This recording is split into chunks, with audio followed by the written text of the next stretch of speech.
Welcome to the Center for Transformation Institute podcast, where we are uniting with therapists everywhere for personal and professional growth. Your journey starts here at the place therapists grow. So CFT Institute is already a year and a half old. It's so crazy to think about. And when we originally started doing some social media, we had to think a lot about what kind of content are we going to present as we're prepping for our curriculum to come out and trying to get people interested and excited about it. And we had landed on recapping some of the content we'd been doing in our previous writings with our blog for our private practice with counseling. And we've been just kind of rehearsing all of that over the last year or year and a half. And this month, that came to an end. That content came to an end. And we, as I was talking with our media manager, Amory, we were brainstorming, what are we going to do next? Where do we want to go next? And Kyle and I were working overtime on content creation and kind of building out a foundation for the Institute, for the continuing education credit that we're going to be offering to therapists on the topic of the life model. And so as we've been building that out, we've been getting a lot of ideas about how to structure and format and organize this amazing content that we are playing around with called the life model. And so as Amory and I were talking about it, I was telling her a bit about what we were doing, what Kyle and I have been doing. We landed on a really important concept to cover this month and this next couple months in social media and in our podcast, and that is the 5 to Thrive. So life model has a conceptualization, a big picture conceptualization, that there are 3 main pillars. And if you've been listening to me for a while, or if you track with any other life model or other organization that's connected to, sister organization connected to life model, you have heard of the 5 to Thrive. So 5 to Thrive, the first time I heard about it was in the book Living from the Heart Jesus Gave You, which is really the main life model book, the first one. And when I heard about it, there was a lot of information, other information incorporated, and I was a little overwhelmed and probably didn't fully grasp the concept. But as Kyle and I are breaking down the big pictures of these 3 pillars, we've got multi-generational community, we've got Emmanuel healing, Emmanuel presence, Emmanuel healing, and then the third thing is the relational brain skills. And so really those are the 3 pillars, and every other type of information, the nuances, the details of the life model really can be found back. We can track it all back to those 3 main pillars. And in the multi-generational community concept, the 5 to Thrive lives. And of course, 5 to Thrive kind of is incorporated in some of the other pillars as well.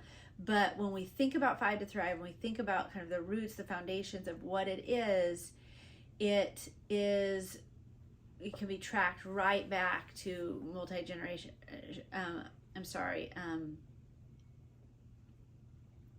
I'm gonna have to start over. I just got really. Is it multi-generational community? Is that what it is? Multi-generational. I'm thinking. I think so. I don't know why. I guess. That's okay. Should I start where I left off, Yeah. or should I start all over again? I can splice this. It's been good. So okay. So we can track it right back to multi-generational community, which is I would say the first pillar, and we really need to look at that. So let me just mention what the 5 to Thrive concept is. Let me list the 5 things in the 5 to Thrive, and then we'll kind of back up and talk a little more history, and then go forward with talking about 5 to Thrive in more detail in upcoming episodes. So when we think about 5 to Thrive, we're considering 5 concepts.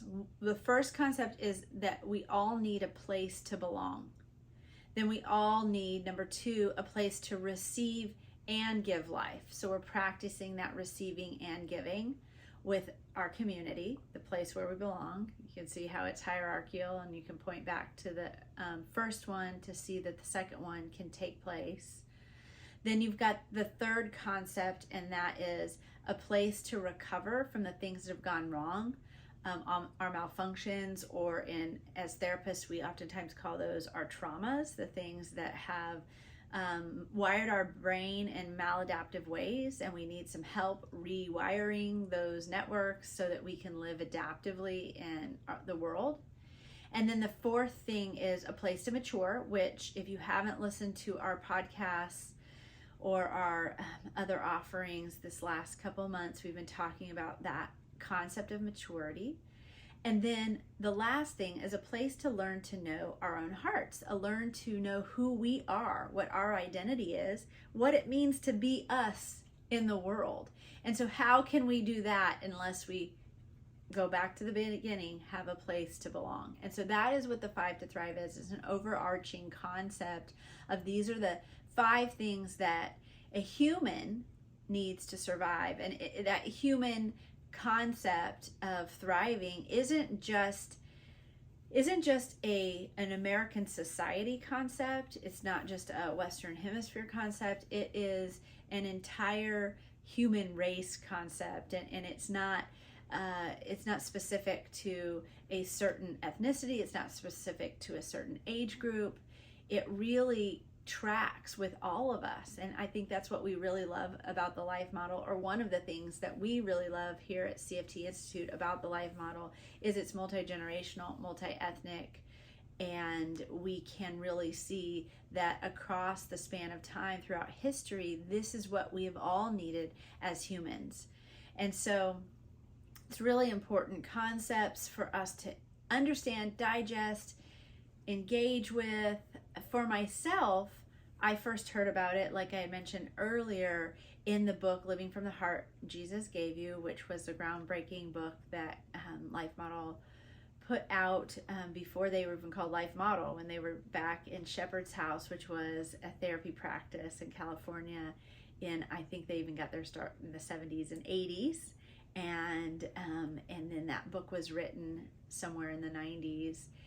And we love that book.